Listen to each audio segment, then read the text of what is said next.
Obviously, the first idea is to know the disorder, and we begin at a very elementary stage of this disorder.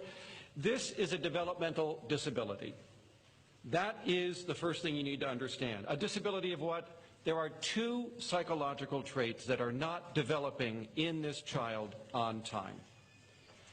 So let's clarify that. A developmental disability means that you are showing age-inappropriate behavior. It doesn't mean that your behavior is pathological. It just means it's not appropriate for your age. So understand one thing. ADHD is different from normal in a quantitative way, not a qualitative way. Developmental disorders differ from psychopathologies. A psychopathology is a gross aberration in your behavior that we can recognize at any age. If you are bipolar, if you are schizophrenic, if you have major depression, we don't need to adjust the criteria for your age because those are grossly abnormal conditions. Autism would be another one. Those are not developmental disabilities. A developmental disability is a delay in the rate of a normal trait. What distinguishes this child from other children who don't have the disorder is the degree of the delay.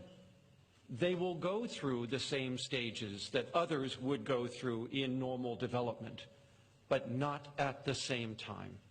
And when these traits reach their ultimate maturity, which by the way is your early 30s, the person with ADHD will be leveling off at a degree well behind that of where the general population has leveled off in that trait. So delay does not mean lag. It doesn't mean temporary. This is a chronic lag in the development of these traits. But the important thing is that the difference between this child and other children is quantitative. It is like someone sitting next to you who is shorter or taller. It is like someone who is more athletic or less athletic. These are not qualitative differences. They're quantitative. So that is what separates your child from others. The degree of the delay is the distinction. I say this because so many trade books written for parents have argued that ADHD is a qualitatively different human. Your child is a little hunter, and he has to go to school with farmers. Your child has a gift that other children do not have. This is nonsense. This is utter gibberish. There never was nor will be any science that would support those ideas. ADHD is not a qualitative different state of humanity from other people. It is much more like being better or worse at writing, taller or shorter in your height, better or worse at language. Those are quantitative differences. That's important because otherwise we stigmatize these people as coming from a different planet. You know, one is from Venus, another from Mars, to popularize or to take up a popular view of gender differences between men and women. But you get the point. People with ADHD are not different from normal other than in the degree of the delay. Now, what is it that is delayed? Two traits. The first is not the one after which the disorder is named. In that sense, the disorder has been misnamed. The first deficit to appear is inhibition, a failure to develop appropriate inhibition of your behavior. And this will often emerge in the preschool years. And its first sign is usually hyperactivity, though it doesn't need to be so.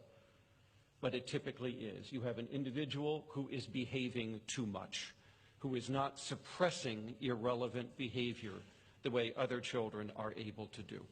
We will see this in their motor actions. There's a lot of action coming out of this child. We will see it in their verbal behavior. There's a lot of words coming out of this individual.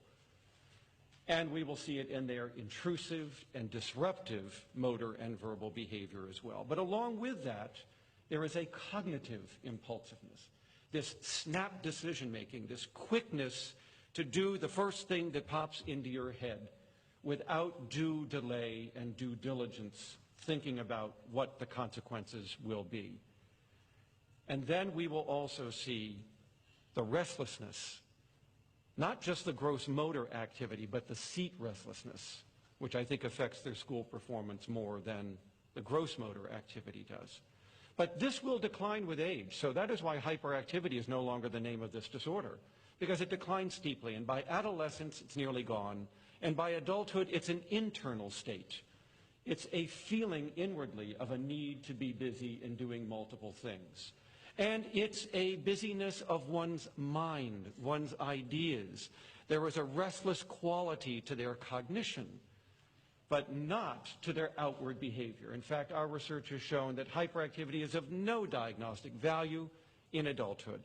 In fact, being restless is more associated with anxiety disorders by the time you're 30 than it is being associated with ADHD. We just don't pay attention to it. It's of no relevance to diagnosis. So let's understand that the real problem here is not restlessness. It is, in fact, inhibition. There is a failure to develop appropriate inhibition, and it affects your behavior, it affects your words, it affects your mind and your thoughts, and we need to return to the idea which we have gotten rid of, that it affects your emotions, and it needs to be returned to our understanding of ADHD. By emotional impulsiveness, I mean this quickness to anger, to be easily excitable, to have low frustration tolerance, to be easily angered by things around you, and to display your emotions much more quickly than other people do. Now, this is not a mood disorder, even though it starts to look like one. Mood disorders are where you are generating too much emotion. What ADHD is a failure to regulate normal emotion. It is a self-regulation disorder. The feeling you're having is normal. That you are not moderating it is not. It is this inability to self-soothe, to self-calm, and to then moderate the emotion to be more acceptable for the context and for what you hope to accomplish here, the goal that is at hand. Your long-term welfare is at stake. Can you modify that emotion to be more socially acceptable, to be less costly, less damaging? That is as much a part of ADHD as anything else, and we are pushing the DSM-5 committees, there are several, to reincorporate emotional impulsiveness and this emotional dysregulation as being a part of this disorder, because it loads on this dimension. You cannot be impulsive in your behavior and not be impulsive in your emotions. That is impossible because they are a unity. They go together. Emotion is welded to everything you say and do. Sometimes it is benign and bland. Other times it is powerful and intense. It is the emotional coloring of the behavior we display. If 50 to 70% of ADHD children are utterly rejected by close friendships by second grade, it is, in fact, one of the more devastating consequences of this disorder, is this inability to make and keep close, sustained friendships with other children. And it is heartbreaking for parents to see this happening, that their child is not as liked as other children, that the sleepovers, the going to the movies, and the other social events in which other children celebrate their peer relationships are shut off for this child. Why is it there? The single best predictor of peer rejection is that symptom, the emotional impulsiveness. Friends forgive you your distractibility, your forgetfulness, your working memory problems, and even your restlessness. They will not forgive your anger, your hostility, the quickness with which you emote to other people, because it is offensive. It is socially costly.